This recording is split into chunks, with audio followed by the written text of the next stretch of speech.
राधे राधे, जय श्री कृष्णा, जय श्री कृष्णा। कैसे हैं आप सभी लोग? मस्त होंगे, स्वस्थ होंगे। तो चलिए आज हम आपको सुनाते हैं 18वें अध्याय का, गीता के 18वें अध्याय का महात्म। अगर आपको अच्छा लगे तो प्लीज लाइक करें, कमेंट करें, शेयर करें, और चैनल पर नए हैं तो प्लीज चैनल को सब्सक्राइब करें। राधे राधे, जय श्री कृष्णा। चलिए देर न करते हुए हम आपको सुनाते हैं भगवत गीता के 18वें अध्याय का महात्म। श्री पार्वती जी ने कहा, भगवान आपने 7वें अध्याय का महात्म बतलाया, अब 18वें अध्याय के महात्म का वर्णन कीजिए। श्री महादेव जी ने कहा, गिरिनंदिनी चिंतन में आनंद की धारा बहने वाले 18वें अध्याय के पावन महात्म को, जो वेद से भी उत्तम है, श्रवण करो। यह संपूर्ण शास्त्रों का सर्वथा कानों में पड़ा हुआ रसायन के समान संसार की यातना जाल को छिन्न करने वाला सिद्ध पुरुषों के लिए यह परम रहस्य की वस्तु है।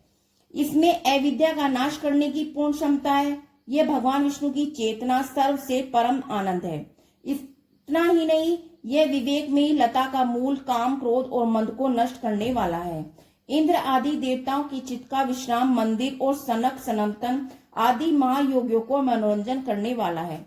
इसलिए इसका पाठ यमदूतों की गर्जना बंद हो जाती है। पार्वती, इससे बढ़कर कोई ऐसा रहस्य में उपदेश नहीं है जो सतत मानवों की त्रिवेदी तप को हरने वाला और बड़े बड़े पातकों का नाश करने वाला है। 18वें अध्याय का लोकांतर महात्म है। इसके संबंध में जो पवित्र उपाख्यान है उसे भक्ति पूर्वक सुनो। उसके श्रवण मात्र से जीव समस्त पापों से मुक्त हो जाता है। मेरु गुरु के शिखर पर अमरावती नाम एक रमणीपुरी है। पूर्व काल में विश्वकर्मा ने बनाया था।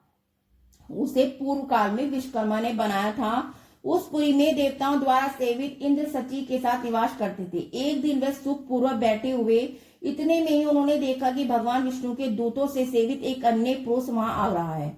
इंद्र उस नवागत पुरुष के तेज से त्रिकृष्ट होकर तुरंत ही अपने मणिमय सिंहासन से मंडप में गिर पड़े। तब इंद्र के सेवकों ने देवलोक के साम्राज्य का मुकुट उस नूतन इंद्र के मस्तक पर रख दिया। फिर तो दिव्य गीता गाती हुई देवताओं के साथ देवता उनकी आरती उतारने लगे। ऋषियों ने वेद मंत्रों का उच्चारण करके उन्हें अनेक आशीर्वाद दिए। गंधर्वों का ललित स्वर में मंगलमय गान होने लगा। इस प्रकार इस नवीन इंद्र को 100 यज्ञों का अनुष्ठान किए हुए बिना ही नाना प्रकार के उत्सवों से सेवित देखकर पुराणों इंद्र को बड़ा विस्मित हुआ। वे सोचने लगे, इसने तो मार्ग में न कभी पोसले बनवाए, न पोखरे खुदवाए और न पतितों को विश्राम देने वाले बड़े बड़े वशकी लगवाए। अकाल पड़ने पर अन्नदान के द्वारा अपने प्राणियों का सत्कार भी नहीं किया। इसके द्वारा तीर्थों में सतन गांव में यज्ञ का अनुष्ठान भी नहीं किया। फिर इसने यहाँ भाग्य की दी हुई सारी वस्तुएं कैसे प्राप्त हुई? इन चिंताओं से व्याकुल हुए इंद्र भगवान विष्णु से पूछने के लिए प्रेम पूर्वक क्षीर सागर के तट पर गए। वहां आकाश में अपने साम्राज्य से भ्रष्ट दुख निवेदन करते हुए बोले, लक्ष्मीकांत, मैंने पूर्व काल में आपकी प्रसन्नता के लिए 100 यज्ञों का अनुष्ठान किया था। उसी के पुण्य से मुझे इंद्र की प्राप्ति हुई। किंतु इस समय स्वर्ग में कोई दूसरा इंद्र अधिकारी जमाए बैठा है। उसने तो न कभी धर्म का अनुष्ठान किया न यज्ञों का। फिर उसने मेरे दिव्य सिंहासन पर कैसे अधिकार जमाया? श्री भगवान कहते हैं, इंद्र ये गीता के 18वें अध्याय के 5 श्लोकों का प्रतिदिन पाठ करता था। उसी के पुण्य से उसने तुम्हारे उत्तम साम्राज्य को प्राप्त कर लिया है। गीता के 18वें अध्याय का पाठ सब पुण्यों का श्रोमणी है। उसी का आश्रय लेकर तुम भी अपने पद पर स्थिर हो जाओ। भगवान विष्णु के वचन सुनकर और उत्तम उपाय को जानकर इन ब्राह्मण का वेश बनाए गोदावरी के तट पर गए, जहां उन्होंने कलिका ग्राम नामक उत्तम और पवित्र नगर देखा, जहां काल का भी मर्दन करने वाले भगवान कालेश्वर विराजमान है। और गोदावरी तट पर एक परम धर्मात्मा ब्राह्मण बैठे थे, जो बड़े ही दयालु और वेदों के प्रागण थे। वे अपने मन में वश में करके प्रतिदिन गीता के 18वें अध्याय का पाठ किया करते थे। उन्हें देखकर इंद्र ने अपनी प्रसन्नता के साथ उनके दोनों चरणों में मस्तक झुकाया और उन्हीं से 18वें अध्याय को पढ़ा। फिर उसी के पुण्य से उन्होंने श्री विष्णु का सजुष्य यानी आशीर्वाद प्राप्त किया। इंद्र आदि देवताओं का पद बहुत ही छोटा है, यह जानकर वे परम हर्ष के साथ उत्तम बैकुंठ धाम को चले गए। अतः यह अध्याय मुनियों के लिए श्रेष्ठ परम तत्व है। पार्वती 18वें अध्याय के इस दिव्य परमात्म का वर्णन समाप्त हुआ। इसके श्रवण मात्र से मनुष्य सब पापों से छूट कर पा जाता है। इस प्रकार संपूर्ण गीता का पाप नाशक महात्म बतलाया गया है। महाभागे जो पुरुष श्रद्धा युक्त होकर इसका श्रवण करता है, वे समस्त यज्ञों का फल पाकर अंत में श्री विष्णु को प्राप्त कर लेता है। राधे राधे। राधे राधे, जय श्री कृष्णा। पहले हमने आपको सुनाया 18वां अध्याय का महात्म, तो चलिए हम आपको सुनाते हैं 18वां अध्याय। राधे राधे। उसके उपरांत अर्जुन बोले, हे महाभाव, हे अंतर्यामी, हे वासुदेव, मैं संन्यास और त्याग के तत्व को पत्थर जानना चाहता हूँ। इस प्रकार अर्जुन के पूछने पर श्री कृष्ण भगवान बोले, हे अर्जुन, कितने ही पंडित जन जो काम्य कर्मों को त्याग को संन्यास जानते हैं, और कितने ही विचार कुशल पुरुष सब कर्मों के फल को त्याग कर त्याग कहते हैं, तथा कई एक विद्वान ऐसे होते हैं कि कर्म सभी दोष युक्त है, इसलिए त्यागने योग्य है, और दूसरे विद्वान ऐसे हैं कि यज्ञ, दान और तप रूप कर्म त्यागने योग्य नहीं है।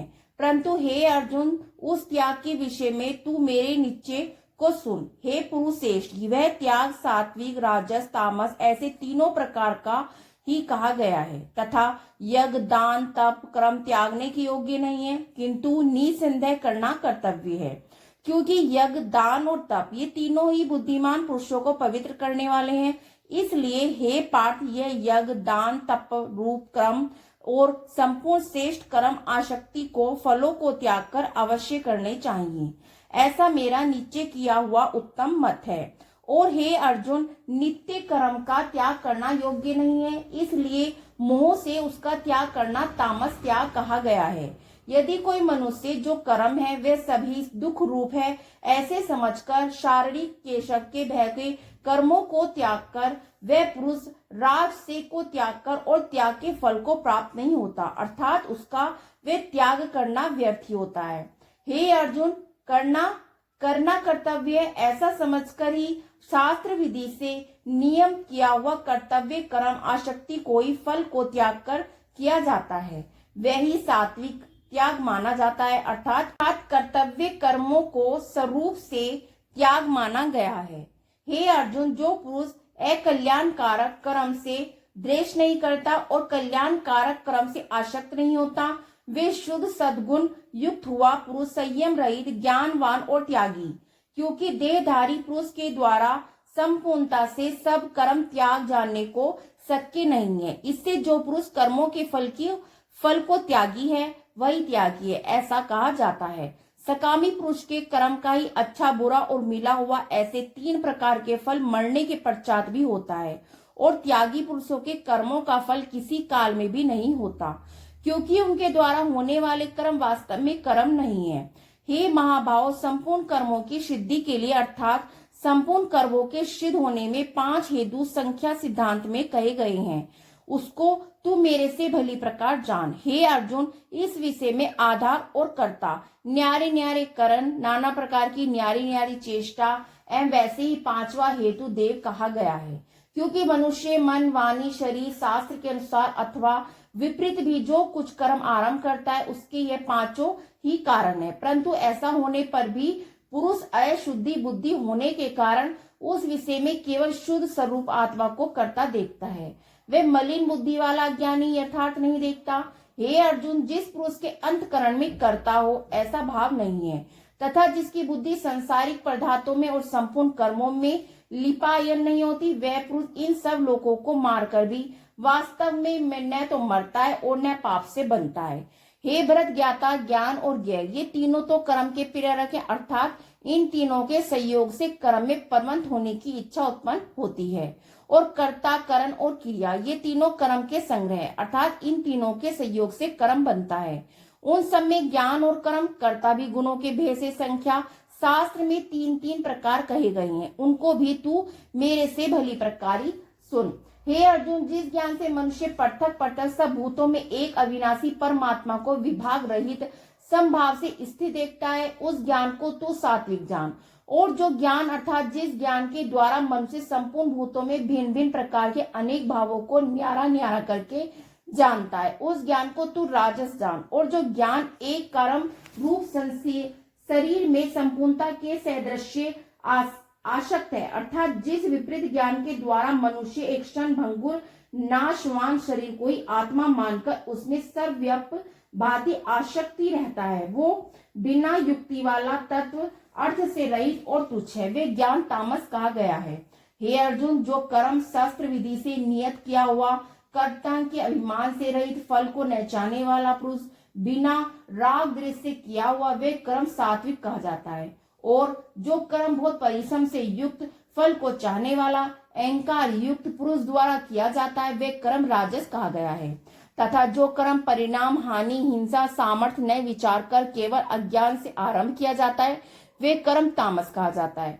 हे अर्जुन, जो कर्ता आसक्ति से रहित अहंकार के वचन न बोलने वाला धैर्य और उत्साह से युक्त कार्य सिद्ध होने और न होने में हर्ष शोक आदि विकारों से रहित है वे कर्ता तो सात्विक कहा जाता है। जो आसक्ति से युक्त कर्मों के फल को चाहने वाला लोभी तथा दूसरों को कष्ट देने के स्वभाव वाला अशुद्धिचारी हर्ष शोक से लिपायन ये कर्ता राजस कहा गया है। जो विशेष युक्त चित्त वाला शिक्षा से रहित घमंडी धूर्त और दूसरों को आजीविका का नाशक शोक करने के स्वभाव वाला आलसी और दीर्घ सूत्री वह कर्ता तामस कहा जाता है। हे अर्जुन, तू बुद्धि का और धारण शक्ति का भी गुणों के कारण 3 प्रकार का भेद संपूर्णता से विभाग पूर्वक मेरे से कहा हुआ सुन। हे पार्थ, प्रवृत्ति मार्ग और निवृत्ति मार्ग तथा कर्तव्य और अकर्तव्य, भय और अभय, बंधन और मोक्ष जो जिस बुद्धि तत्व से जानती है वह बुद्धि तो सात्विक है।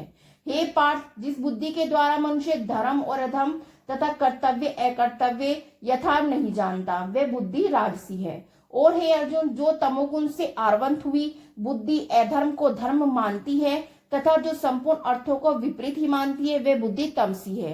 हे पार्थ, ध्यान योग के द्वारा जिस अविचारणी धारणा से मनुष्य मन प्राण इंद्रियों को क्रियों को धारण करता है वह धारण तो सात्विक है। और हे पार्थपुत्र अर्जुन, फल की इच्छा वाला मनुष्य यदि आसक्ति से जिस धारणा के द्वारा धर्म अर्थात कर्मों को धारण करता है वह धारण राजसी है।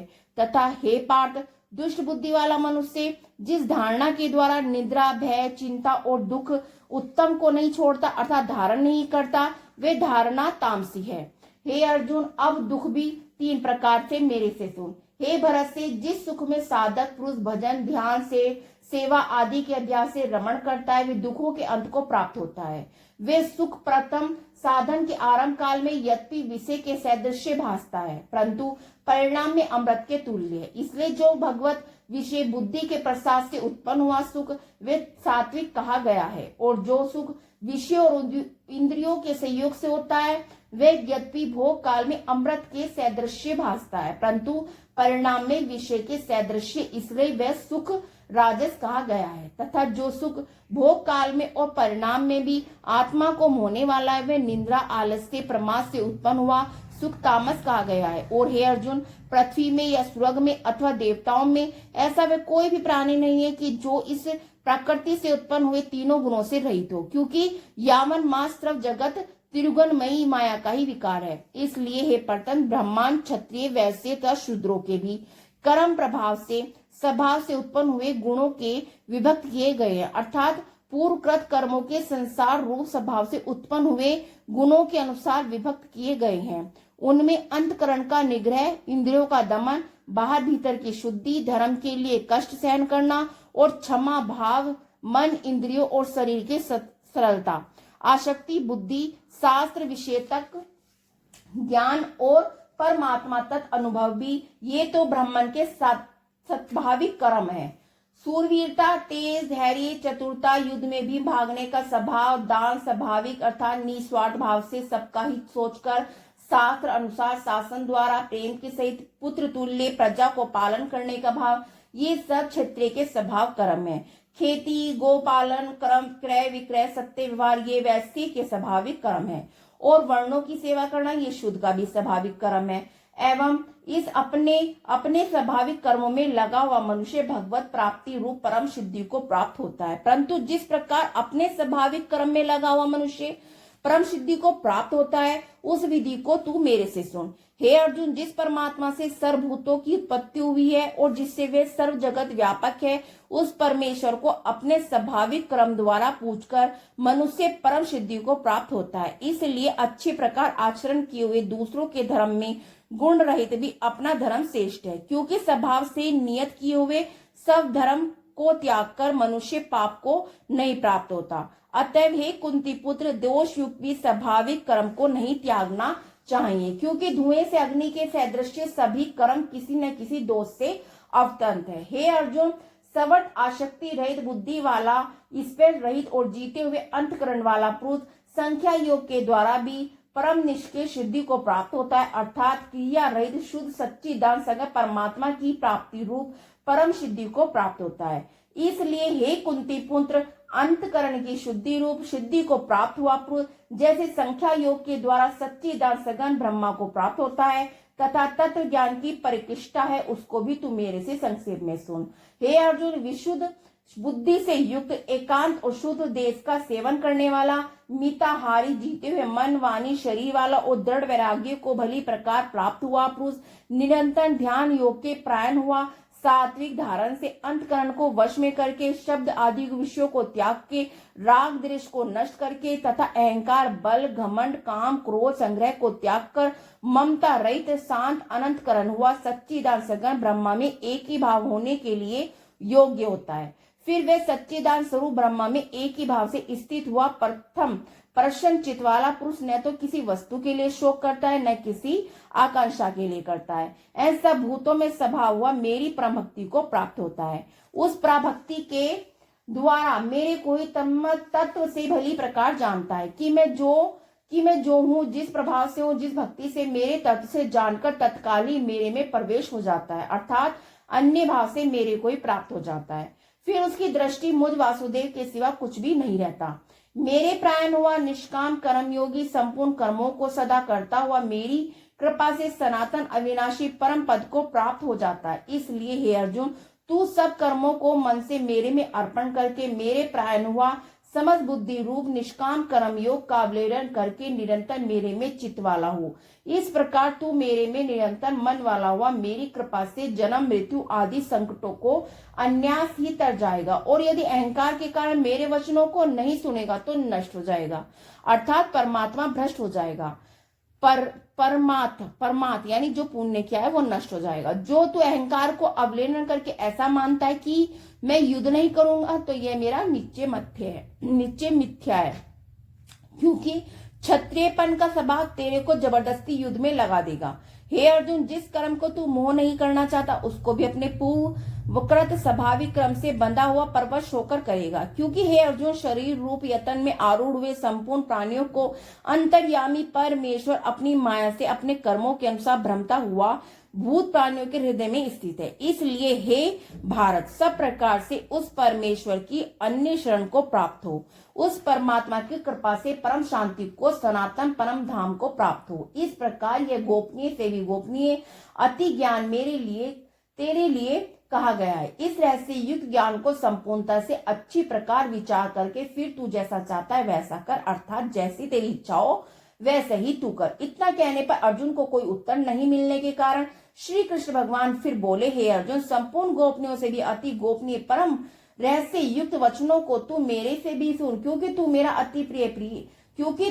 अतिशय प्रिय है। इससे यह परम हितकार वचन मैं तेरे लिए कहूंगा। हे अर्जुन, तू केवल मुझे सच्चिदानंद स्वरूप वासुदेव परमात्मा में ही अन्य प्रेम से निरंतर अचल मन वाला और मुझ परमेश्वर में अतिशय श्रद्धा भक्ति भाव निष्काम भाव से नाम गुण और प्रभाव के श्रवण कीर्तन मनन और पठन द्वारा नित्य भजने वाला मेरा संग्रह चक्र गदा पंग किरीट कुंडल आदि भूषणों से युक्त पीताम्बर वनमाला कोतब भमनी धारी श्रद्धा भक्ति और प्रेम से विमल पूजन करने वाला और मुझ सर्वशक्तिमान विभूति बल ऐश्वर्य मध्य गंभीरता उदारता वात्सल्य और सुहृदता आदि गुणों से संपन्न आश्रय रूप वासुदेव को विनय भाव पूर्वक भक्ति सहित सांग दंडवत प्रणाम कर। ऐसा करने से तू मेरे को ही प्राप्त होगा। ये मैं तेरे लिए सदा प्रतिज्ञा करता हूँ, क्योंकि तू मेरा अत्यंत प्रिय सखा है। इसलिए हे सर्वधर्मों को अर्थात संपूर्ण कर्मों के आश्रयों को त्याग कर केवल एक मुझ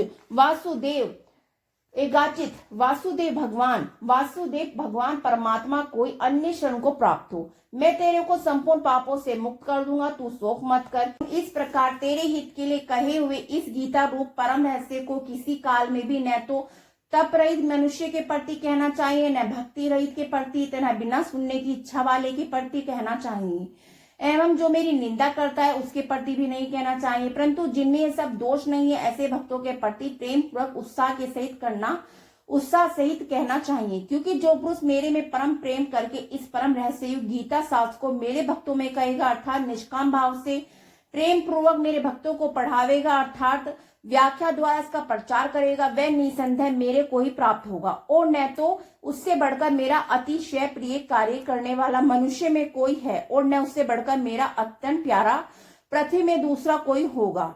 तथा हे अर्जुन, जो पुरुष इस धर्म में हम दोनों के संवाद रूप गीता शास्त्र को पढ़ेगा, अर्थात नित्य पाठ करेगा, उसके द्वारा मैं ज्ञान यज्ञ से पूजित हो जाऊंगा, ऐसा मेरा मत है। जो पुरुष श्रद्धा युक्त दोष रहित हुआ इस गीता शास्त्र का श्रवण मात्र भी करेगा, वे पापों से मुक्त हो जाएगा और उत्तम कर्म करने वालों के श्रेष्ठ लोक को प्राप्त होगा। इस प्रकार गीता का महात्म कहकर भगवान श्री कृष्ण आनंद से अर्जुन से पूछने लगे, हे पार्थ, क्या ये मेरा वचन मैंने एकाचित से श्रवण किया, और हे धनंजय, क्या तेरा ज्ञान से उत्पन्न हुआ मोह नष्ट हो गया? इस प्रकार भगवान के पूछने पर अर्जुन बोले, हे केशव, आपकी कृपा से मेरा मोह नष्ट हो गया और मुझे स्मृति प्राप्त हुई, इसलिए मैं संयम रहित हुआ स्थित हूँ और आपकी आज्ञा पालन करूंगा। इसके उपरांत संजय बोले, हे राजन, इस प्रकार मैंने श्री वासुदेव के और महात्मा अर्जुन के इस अद्भुत रहस्य युक्त और रोमांचक संवाद को सुना, कैसे कि श्री व्यास जी की कृपा से दिव्य दृष्टि द्वारा मैंने इस परम रहस्य युक्त गोपनीय योग को साक्षात कहते हुए स्वयं योगेश्वर श्री कृष्ण भगवान से सुना। इसलिए हे राजन, श्री कृष्ण भगवान और अर्जुन के इस रहस्य युक्त कल्याण कारक और अद्भुत संवाद को पुनः पुनः स्मरण करके मैं बार बार हर्षित होता हूँ, तथा हे अर्जुन, श्री हरि के उस अति अद्भुत रूप को पुनः पुनः स्मरण करके मेरे चित्त में महान आश्चर्यचकित होता है और मैं बारंबार हर्षित होता हूँ। हे राजन, विशेष क्या कहूँ, जहाँ योगेश्वर श्री कृष्ण भगवान है, जहाँ गांडवी धनुषधारी अर्जुन है, वहीं पर श्री विजय विभूति और अचल नीति है, ऐसा मेरा मत है। राधे राधे राधे राधे।